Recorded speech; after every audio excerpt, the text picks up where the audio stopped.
2024 లేదా 25లో డిగ్రీ లేదా బీటెక్ చదివారా? సాఫ్ట్‌వేర్ జాబ్ కోసం ఎదురు చూస్తున్నారా? అయితే కోడ్‌జ్ఞాన్ 100 డేస్ కోర్సులో చేరండి, జాబ్ సాధించండి.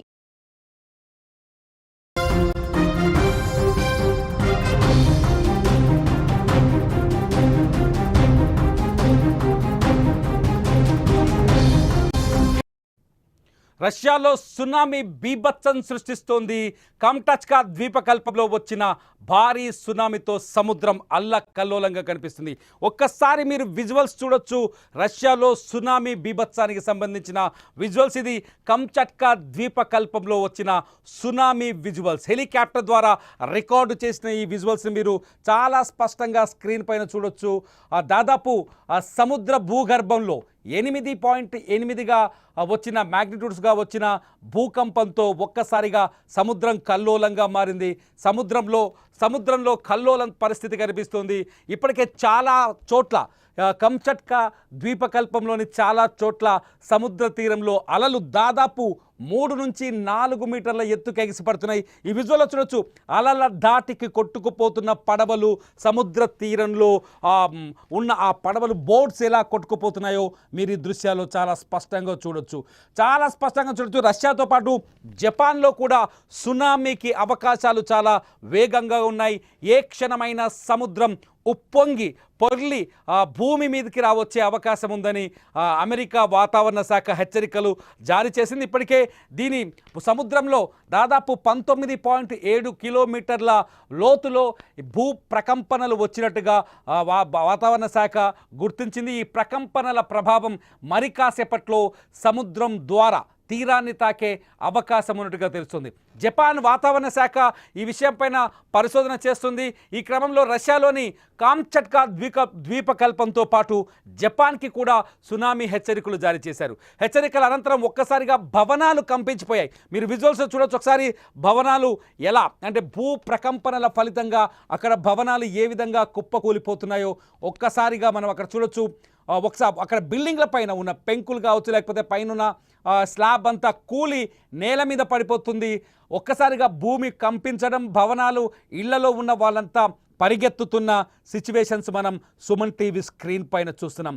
రష్యాలో భూకంప తీవ్రత, కామ్చాట్కా ద్వీపంలో భూకంప తీవ్రత భయానకమైన స్థితిలో ఉంది. 8.8 అంటే ఇది 2011లో జపాన్లో వచ్చిన భూకంపానికంటే ఎక్కువగా కనిపిస్తుంది.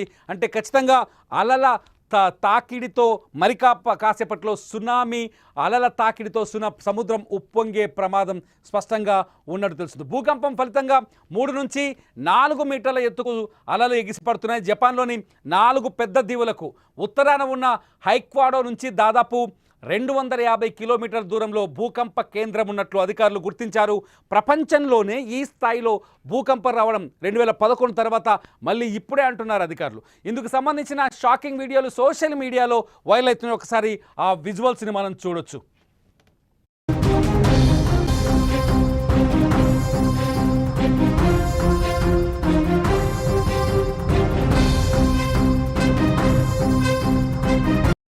ఈ భూకంప కేంద్రం భూ ఉపరితలం నుంచి 19.3 కిలోమీటర్ల లోతులో ఉన్నట్లు యుఎస్ జియోలాజికల్ సర్వే తెలిపింది.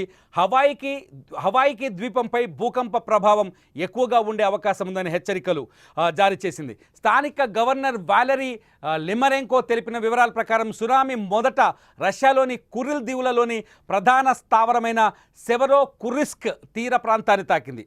ఈ ప్రాంతంలో దాదాపు 2000 మంది ప్రజలు నివసిస్తున్నారని రష్యా అత్యవసర మంత్రిత్వ శాఖ తెలిపింది. వారందరినీ సురక్షిత ప్రాంతాలకు తరలించినట్లు వెల్లడించింది.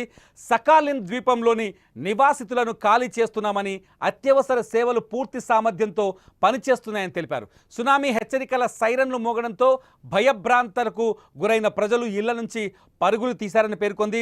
విద్యుత్, సెల్ ఫోన్ సేవల్లో అంతరాయాలు ఏర్పడ్డాయని ప్రకటించింది.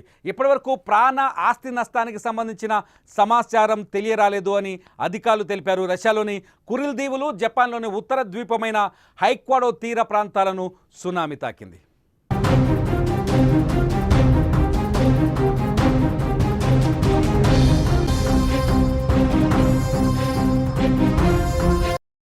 అమెరికా సునామీ హెచ్చరిక కేంద్రం ప్రకారం రష్యా, హవాయి, ఈక్వెడార్ వరకు కూడా 3 మీటర్ల ఎత్తులో అలలు ఎగిసిపడే అవకాశం ఉందని తెలిపింది. అలాస్కాతో సహా అనేక ప్రాంతాలకు హెచ్చరికలు జారీ అయ్యాయి. శాన్ ఫ్రాన్సిస్కోలోని భారత్ కాన్సులేట్ ఓ ప్రకటన జారీ చేసింది. కాలిఫోర్నియా, హవాయిలోని భారత పౌరులకు అలర్ట్గా ఉండాలని సూచించింది. భూకంపం ప్రభావంతో సముద్రంలో పెద్ద అలలు ఏర్పడే అవకాశం ఉందని అధికారులు హెచ్చరించారు. America, Hawaii, Alaska, Guai దీవుల్లో tsunami హెచ్చరికలు అమల్లోకి తెచ్చారు.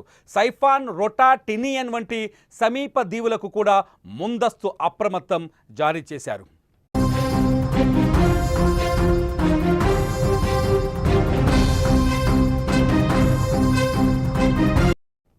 ఇదిలా ఉంటే జపాన్ ప్రధానమంత్రి షిగెరు ఇషిబాకు పరిస్థితి గురించి సమాచారం అందించారు అధికారులు. ప్రభుత్వం అత్యవసర సమావేశాన్ని ఏర్పాటు చేసి పరిస్థితిపై సమీక్షించారు. సహాయక చర్యలు ముమ్మరం చేయాలని ఆదేశించారు ప్రధాని.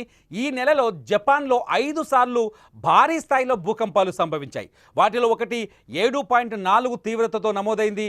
రాబోయే మరికొన్ని గంటల్లో రష్యా, జపాన్లోని కొన్ని ప్రాంతాలకు ప్రమాదకరమైన సునామీ తరంగాలు చేరుకోవచ్చని అమెరికా సునామీ హెచ్చరిక కేంద్రం తెలిపింది. తీర ప్రాంతంలో నివసించేవారు వెంటనే సురక్షిత ప్రదేశాలకు వెళ్లాలని కోరారు.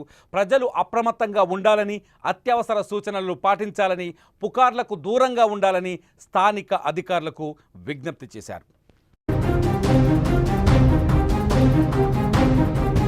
సుమన్ టీవీలో మీ పర్సనల్ అండ్ బిజినెస్ ప్రమోషన్స్ కోసం కింది నెంబర్కి కాంటాక్ట్ చేయండి.